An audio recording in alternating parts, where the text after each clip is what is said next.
Howdy guys, got a video here today on the AP900, and in this one I'm going to be making a new shroud for the rifle. So what's wrong with the original one? For me personally, it's a little too long, and if you look down the barrel of the rifle you can see that the mod at the end is a little bit crooked.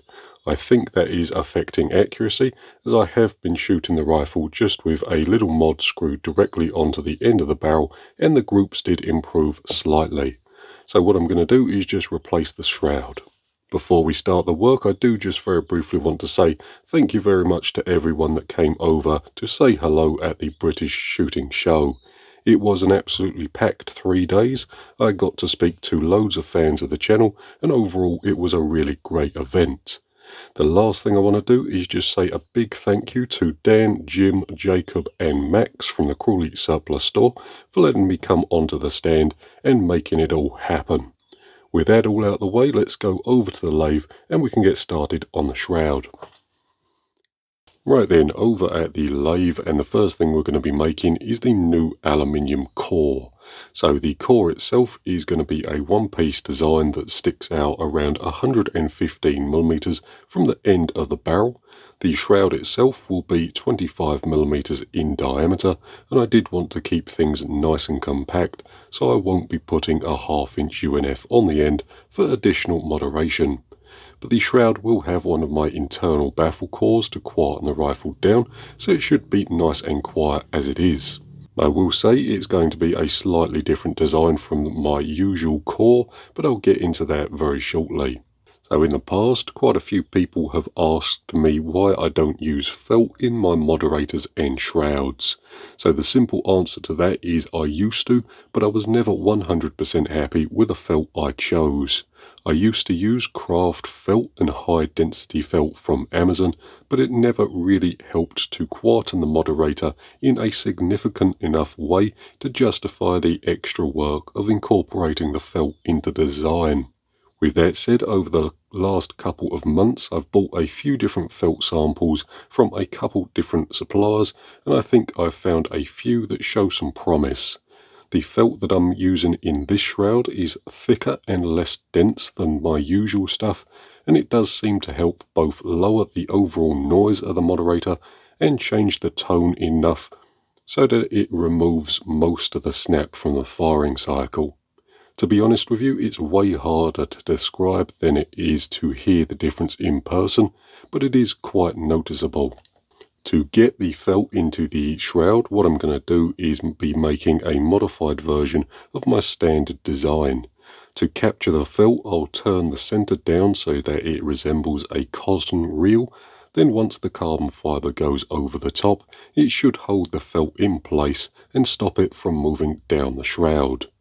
The shroud itself will have most of the usual features, like the milled out baffle chambers, as well as the deep dish front to the shroud, so it's not a total departure from the usual design, but it should be a little lighter and a little quieter.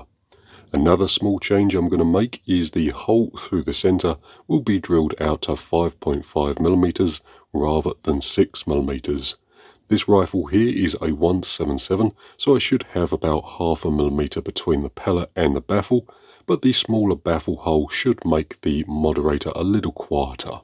One thing I did want to mention is that the thread on the end of the barrel is M12 by 1.25mm rather than a standard 1/2" UNF. So if you're making your own shroud or moderator for the rifle, you will have to keep that in mind, and the shroud is tensioned using this thread as well. I am going to be doing away with the tensioned aspect of the shroud, so I will also get rid of the rear barrel support, and that's just the small part that goes in the barrel band and connects the shroud to the block. I do have to keep the barrel band as it supports the plastic front rail by securing it to the cylinder, and without this in the front of the rifle, the front guard is a little wobbly. With that said, the barrel band won't actually be functional. It will have a gap all the way round the barrel, so there'll be no interference between the bottom rail and the barrel itself.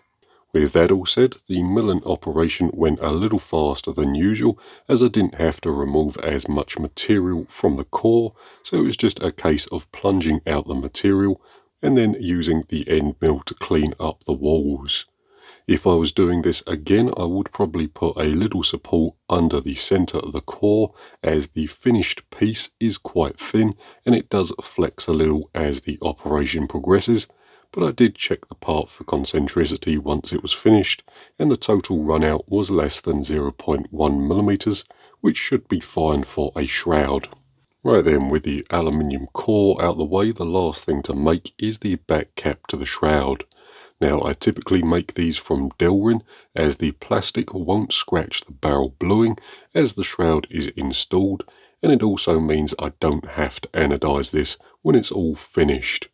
Other than that, it's a nice simple piece. The barrel is 13mm OD, so the hole through the centre will be just over that. Then I'll put 3 O-ring grooves on the inside just to insulate the shroud from the barrel and stop air blowing back through the shroud and hitting me in the face. The O-rings used were just some 13 by 2mm O-rings, and the barrel was used as a tester just to make sure it fits nice and snugly. With that done, the part was just flipped around in the lathe, faced off to length, then the back cap was pretty much finished. The very last thing to do in the shroud was to cut the carbon to overall length, just using the tool post grinder with a cut-off wheel installed, and that's used to just square the ends off and cut the carbon fibre to the finished length.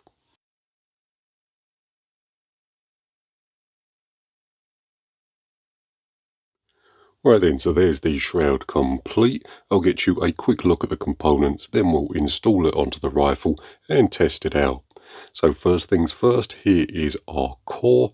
So these 2 slots here allow air trapped by the shroud to flow through and back down the shroud. I did also vent the shroud at the back here just by drilling 2 1mm holes in the rear. So that just helps incentivize the air to use all of the available space in the shroud, and when all said and done, it does make things slightly quieter. But with that said, here is our felt. So as you can see, that's thicker than the normal thin stuff I use, and it is also quite spongy, but when that's cut to size, that can just be wrapped around the core just like so, with a joint at the top or the bottom. Then all the baffle chambers are covered and the air should hit the felt and quieten it down quite nicely. And then finally there's just the carbon fibre shroud with the end cap pushed in. There was nothing really that interesting with the end cap, so I just glued that in position, but hopefully there you can see the 3 O-rings in the back there that seal on the barrel OD. With that done, we'll test out the parts next. The first thing we'll do is just take a base reading using the original shroud.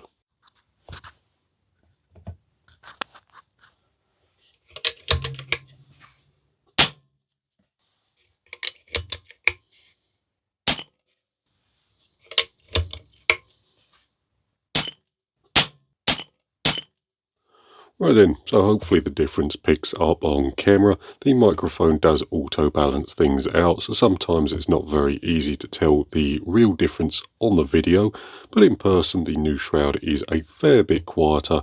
And with that all said and done, that's pretty much going to do it for this particular video. So thank you very much for watching. I hope it's been interesting or useful, and I'll see you in the next one.